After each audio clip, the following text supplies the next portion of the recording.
அரசியல்படுத்தப்பட்ட இளைஞர்கள் கிடையாது. விஜயால் அரசியல்படுத்தப்பட்ட இளைஞர்கள் கிடையாதவர்கள். அவர்கள் விஜய் என்கின்ற ஒரு நடிகர் மீது இந்த பேரன்பினால் அவருக்கு ஓட்டு போட்டிருக்காங்க. சரிங்களா?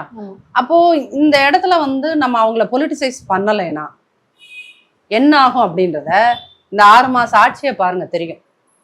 இப்பவே என்னன்னா அந்த பொண்ணு கிருத்திகா முனுசாமி பொண்ணுன்னு வேற சொல்லக்கூடாது, மாண்புமிக்க அவங்க பேரு அமைச்சர், அந்த அம்மா பேரு என்ன, கீர்த்தனாவோட காரை அந்த அம்மாவுக்கு அரசாங்கம் கொடுத்துருப்பாங்கல்ல காரு, அந்த காரை எடுத்துக்கிட்டு தாவேகா தொண்டர்கள் தாறுமாறா ஓட்டினாங்கன்னு இன்னைக்கு பத்திரிகைகள்ல செய்தி வந்திருக்கு.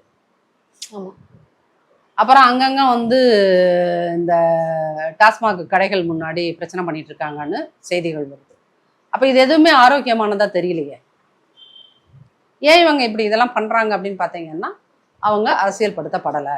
இப்ப என்னை மாதிரி இருக்கவங்க சொல்ற அவங்கள அரசியல்படுத்தப்படலைன்னு சொல்றதெல்லாம் தாவேக்காரர்கள் அது ஒரு காமெடியா பாத்துக்கிறாங்க. ஆனா ஒரு பெரும் சமூகம் அரசியல்படுத்தப்படலைன்னா என்ன ஆகும்ன்றத போக போகத்தான் அவங்க பார்க்க போறாங்க. சரிங்களா? அப்போ இன்னைக்கு உங்களுக்கு மினிஸ்ட்ரி இன்னும் கவர்மெண்ட்டே இன்னும் 100% ஃபார்ம் ஆகலை. அந்த மினிஸ்ட்ரிக்குள்ள யாரு மினிஸ்டர்ஸா வர போறாங்கன்றது ரொம்ப முக்கியம். அதுதான் பெரிய. இப்ப அதிமுகல இருந்து போயிருக்க இந்த துரோகிகள் இருக்காங்கல்ல, இந்த துரோகிகள்ல ஒரு 5 பேர்த்தையோ 10 பேர்த்தையோ நீங்க மினிஸ்ட்ரி கொடுத்தீங்கன்னா அதோட நீங்க தாவேகாவோட அரசியல் வாழ்க்கையை நல்லா ஆழமா குழி போட்டு அதுக்குள்ள புதைச்சு வச்சாங்க. ஏன்னா இந்த சுயநலவாதிகள், இந்த துரோகிகள் தன்னை வளர்த்த ரெட்டைலைக்கே உண்மையா இருக்காதவங்க விஜய்க்கு உண்மையா இருப்பாங்க? வாய்ப்பு இல்லை. இன்னைக்கு ரெட்டை இலைங்கிறது தான் அவங்கள அமைச்சராக்கியது.